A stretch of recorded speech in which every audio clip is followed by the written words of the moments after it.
Assalamualaikum pemirsa Republika. Alhamdulillah pada kesempatan kali ini kita bisa bertemu dengan tamu istimewanya Republika, yaitu Pak Menteri Pertanian Republik Indonesia, Pak Syahrul Yassin Limpo.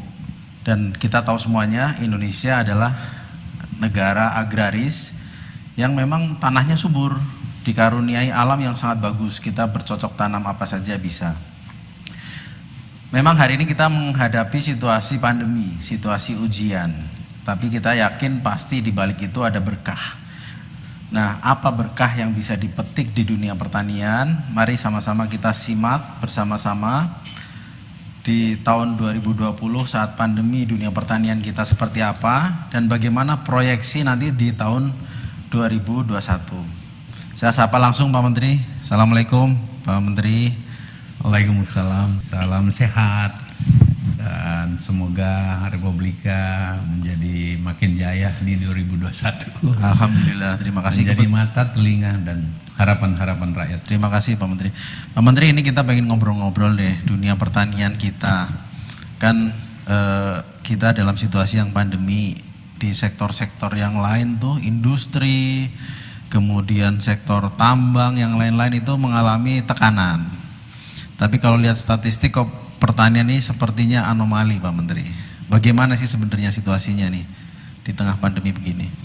Saya ingin katakan yang pertama Pak, kekuatan ekonomi dari bangsa yang besar ini, kita kan bangsa dengan jumlah penduduk keempat terbesar dunia lah katakan situ, adalah pertanian. Kekuatan yang paling tersedia untuk menopang kehidupan rakyat dan bangsa itu adalah pertanian. Kenapa? Jumlah orang kita besar banget. Iya. 270 juta orang. Semuanya perlu makan, Pak. Apalagi kalau kita kaitkan dengan makan. Yang kedua, kita punya kontur tanah dan lahan. Kita punya pantai yang banyak.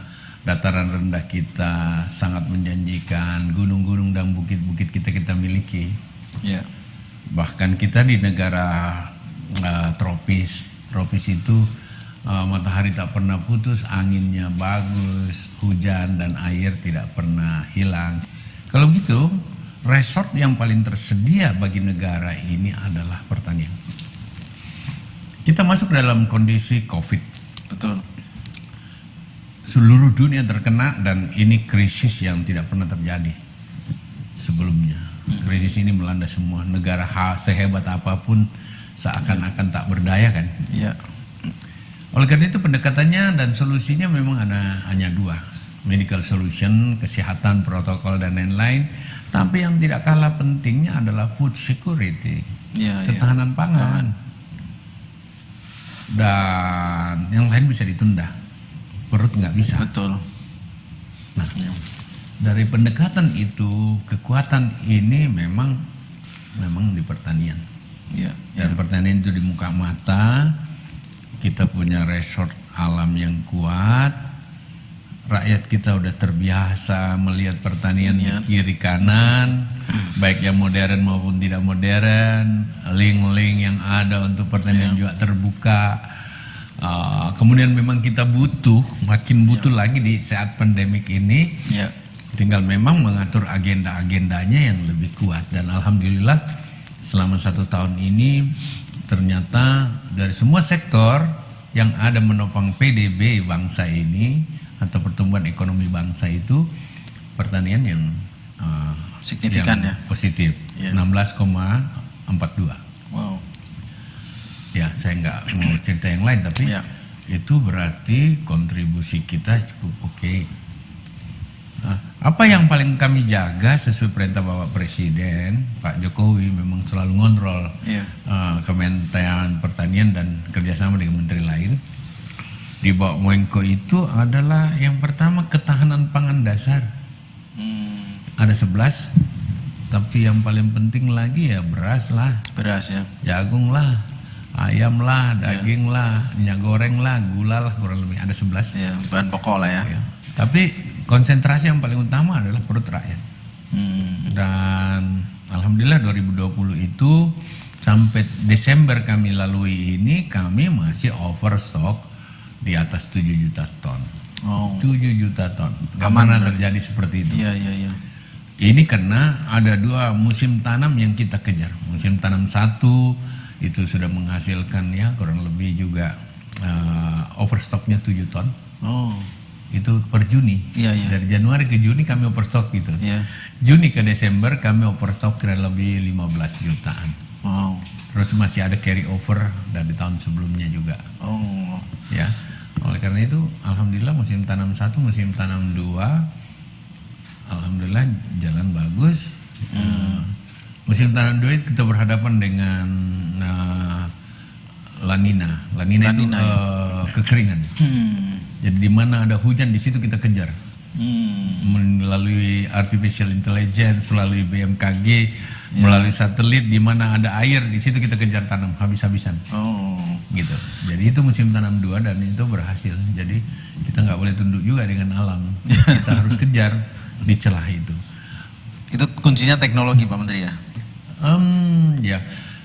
Perpaduan dari semuanya. Saya pakai semuanya. Aku pakai artificial intelligence, aku pakai robot construction, menapaki apa yang ada.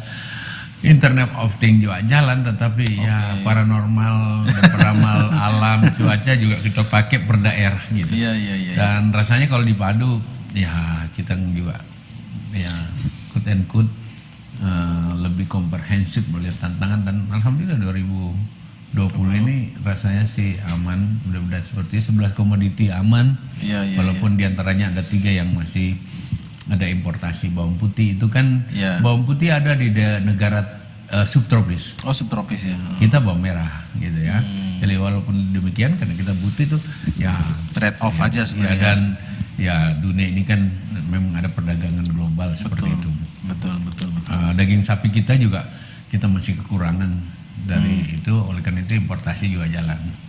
Dan memenuhi kebutuhan lokal nasional itu tidak seperti membalik tangan kan. Harus teragenda lagi untuk kejarnya.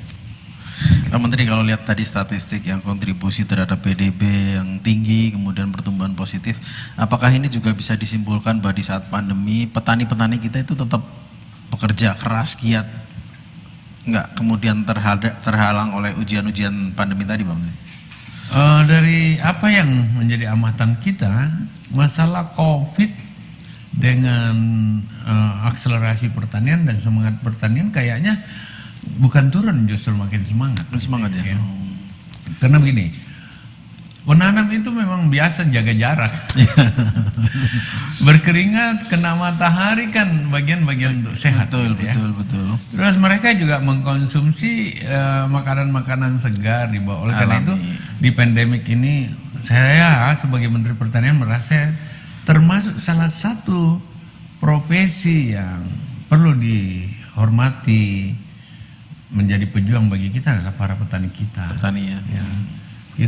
Mereka tanpa lelah dan kita bisa makan apa sih kalau tanpa mereka? Betul.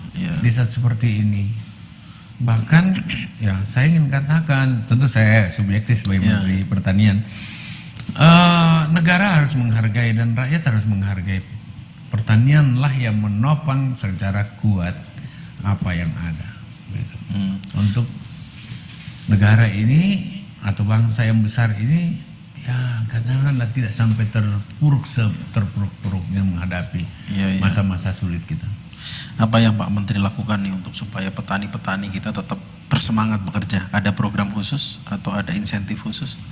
Ya, saya selalu mengatakan local problem must be respond by local respond. Kalau kita bicara pertanian itu beda kecamatan, kontur tanahnya beda, agroklimatnya beda, bisa saja beda pendapatannya. Oleh karena itu bicara pertanian, bicara lapangan. Dan selama COVID ini 9 bulan lebih, jajaran pertanian gak pernah libur tuh. Ya, gitu. Jadi menyapa petani, melihat seperti apa yang mereka lakukan. Negara harus merasa minimal terlibat kalau ada masalahnya. Saya harus bicara dengan PPL menggunakan AWR yang saya miliki, Agricultural War Room saya, melalui digital. Itu setiap Jumat saya nyapa seluruhnya. Oke. Tapi kan pertanian itu, katakanlah sawah saya ada 8 juta. Dengan 38 juta orang petani. Iya. Kalau dikait-kaitkan dengan berapa rumah tangga petani kali 3 saja di situ, besar banget, hampir 90 juta orang. Iya. Nah, nggak mungkin lah katakanlah tidak bersoal, pasti ada. Tetapi ada yang lempar-lempar sayur di satu daerah jembatan, tidak boleh distigmakan, itu terjadi seluruh Indonesia gitu.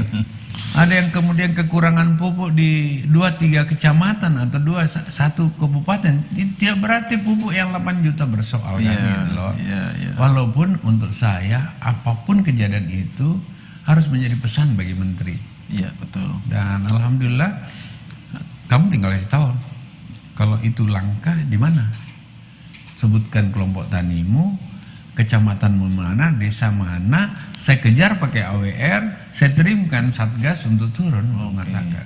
Ini terutama pupuk. Ini sekalian ya. Pupuk itu ada 5 lini kontrolnya. Lini 1 ke lini 2, disitulah peranan menteri. Lini 2 ke lini 3, itulah peranan gubernur. 3 ke 4 adalah bupati. Lini bupati. Distribusi ada di lini 5. Lini 5 itu semua harus ikut memonitor. Tapi yang tanggung jawab di sana ada camat, ada kepala desa, ada PPL, ada itu gitu. Jadi tetap aja sesuai perintah Bapak Presiden, negara harus hadir mendamping gitu. Ya seperti itu.